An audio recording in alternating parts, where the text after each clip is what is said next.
Hello friends, আসসালামু আলাইকুম। আমার চ্যানেলের নতুন একটি আচারের রেসিপি দেখার আমন্ত্রণ জানিয়ে শুরু করছি আজকের রেসিপি। আজকের এই আচারটা খেতে কিন্তু ভীষণ ভালো লাগে। কাঁচা আমের সিজন শেষ হতে হতেই এই আচারটা কিন্তু বানিয়ে রাখবেন, না হলে কিন্তু একদমই মিস করে যাবেন। দেখতে যতটা না লোভনীয়, খেতে তার চেয়ে বেশি লোভনীয়। চাইলে আপনারাও বেশি করে বানিয়ে সারা বছরের জন্য সংরক্ষণ করে রাখতে পারেন। কাঁচা আমের এই কুচি আচারটা খেতে ভীষণ মজা, ঝাল ঝাল মোরব্বা টাইপের লাগে। তো আপনারা বাসায় একদিন হলেও অবশ্যই ট্রাই করে দেখবেন। তো প্রথমে এখানে আমগুলোকে ভালো করে ছিলে পরিষ্কার করে ধুয়ে নিয়েছি, আর ধোয়ার পরে এভাবে কুচি করে কেটে নিয়েছি। যতটা কুচানো সম্ভব ততটা এভাবে কুচিয়ে নেবেন। একটা ছুরির সাহায্যে কুচিয়ে নেবেন, না হয় বটি থাকলে বটি দিয়ে কুচাতে আরও বেশি সুবিধা হয়। তো আমি বটি দিয়ে এভাবে কুচিয়ে নিয়েছি। এখন এখানে দিয়ে দিব পরিমাণ মতো চিনি। চিনিটা আপনারা আপনাদের আমের টেস্ট বুঝে তারপরে অ্যাড করবেন। আমি এখানে 1.5 কাপ মতো চিনি দিয়ে দিলাম। যেহেতু মোরব্বা সেহেতু চিনিটা একটু বেশিই লাগে, আর মোরব্বাতে একটু চিনি বেশি হলে কিন্তু আচারটাও বেশি দিন ধরে সংরক্ষণ থাকবে, আর মিষ্টি হলে একটু ভালো লাগে মোরব্বাতে। তো চিনিটা দেওয়ার পরে একটু মাখিয়ে নিচ্ছি। এভাবে মাখিয়ে তারপরে এটাকে আধা ঘন্টা থেকে 2 ঘন্টা পর্যন্ত রেখে দিতে হবে, যতক্ষণ না পর্যন্ত চিনিটা গলে যায়। তো এখন এইভাবেই এটাকে রেখে দিচ্ছি 2 ঘন্টার জন্য রেস্টে। ফিরে আসছি 2 ঘন্টা পরে। 2 ঘন্টার মধ্যে আমার চিনিটা কিন্তু একদম গলে গেছে, কিছুটা বাকি আছে, এতে কোনো সমস্যা নেই। তো 2 ঘন্টার মধ্যে যতটুকু গলেছে ততটুকুই যথেষ্ট। তো চিনির পানি সহ আমি এটাকে কড়াইতে ঢেলে দিলাম। আপনাদের হাতে যদি বেশি সময় থাকে তাহলে সারা রাত নর্মাল ফ্রিজে এভাবে চিনি মাখিয়ে রেখে দিতে পারেন। এতে করে আচারটা কিন্তু একটুও গলবে না, আর খেতে ভীষণ ভালো লাগবে। তো এখন এটাকে মিনিট 10 রান্না করে নিতে হবে মিডিয়াম টু লো হিটে রেখে। এর মধ্যে কিছু শুকনো উপকরণ দিতে হবে। দেখুন আমি প্রায় 5 মিনিটের মতো জাল করে নিয়েছি।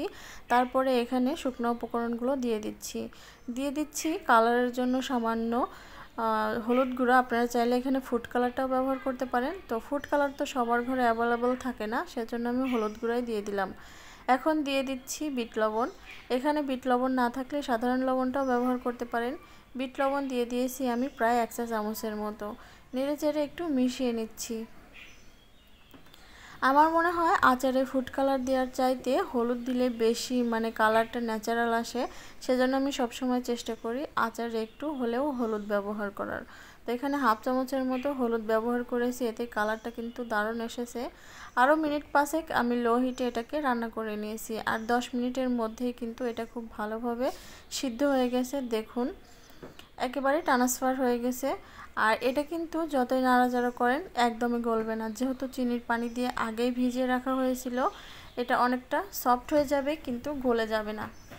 এখন দিয়ে দিচ্ছি এখানে আচারের মশলা। এখানে আমি 5 ফোড়নের সাথে 1 চা চামচ ধনিয়া, 1 চা চামচ মৌরি আর 3টা শুকনো মরিচ ভেজে গুঁড়ো করে রেখেছিলাম, সেটাই দিয়ে দিলাম। আমার অন্যান্য অনেক আচারের ভিডিওতে এই মশলাটা কিভাবে বানিয়েছি সেটার একটা ফুল ডিটেলসে দেওয়া আছে, সেগুলো চাইলে আপনারা দেখে আসতে পারেন।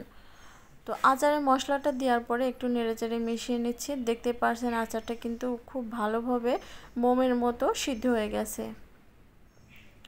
এখন এটাকে একটু নেড়েচেড়ে মিশিয়ে নেব হালকা হাতে।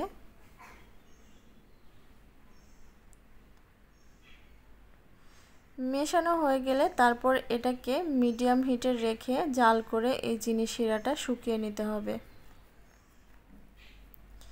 চিনি শিরাটা অনেকটা ঘন হয়ে গেছে, এ পর্যায়ে এসে আর কিন্তু বেশি জ্বালানোর কোনো প্রয়োজন নেই। দেখতেই পারছেন এভাবে বুদবুদ উঠছে। এভাবে বুদবুদ উঠলেই বুঝতে হবে যে চিনি শিরাটা একদম রেডি হয়ে গেছে। এর চেয়ে বেশি জাল করলে ক্যারামেলটা পুড়ে আচারটা তেতো লাগবে আর খেতে একদমই ভালো লাগবে না। তো এই পর্যায়ে এসে আমি চুলাটা অফ করে দিচ্ছি। চুলাটা অফ করে দিয়েছি। এটা ঠান্ডা হয়ে যাওয়ার পরে আর একটু শক্ত হয়ে যাবে। এটা গরম গরম অবস্থায় একটু ঝোলটা বেশি দেখা যাচ্ছে। চিনি শিরাটা আরও শুকিয়ে যাবে যখন এটা ঠান্ডা হয়ে যাবে। তো ঠান্ডা হয়ে যাওয়ার পরে আমি এটাকে সার্ভ করে দিয়েছি, আর দেখতেই পাচ্ছেন চিনি শিরাটা কিন্তু একদমই শুকিয়ে গেছে, এর গায়ে গায়ে লেগে গেছে। আর আচারটা কতটা লোভনীয় হয়েছে সেটা তো দেখে নিশ্চয়ই বুঝতে পারছেন। আজকে আমার এই আচারের রেসিপিটা আপনাদের কেমন লেগেছে অবশ্যই কিন্তু কমেন্ট করে জানাবেন। যদি ভালো লাগে ফ্রেন্ডস অ্যান্ড ফ্যামিলিদের সাথে বেশি বেশি করে শেয়ার করে দেবেন। আর আমার চ্যানেলটা সাবস্ক্রাইব করে পাশে থাকা বেল বাটনটা অন করে দেবেন, তাহলে পরবর্তীতে যখনই কোনো নিত্য নতুন রেসিপি আপলোড করব নোটিফিকেশন সবার আগে আপনাদের কাছে পৌঁছে যাবে। আজকের মতো এখানে বিদায় নিচ্ছি। সবাই ভালো থাকবেন, সুস্থ থাকবেন। আর রেসিপি সম্পর্কে কোনো প্রশ্ন থাকলে অবশ্যই কিন্তু কমেন্টে জানিয়ে দেবেন। তো সবাই ভালো থাকবেন। আল্লাহ হাফেজ।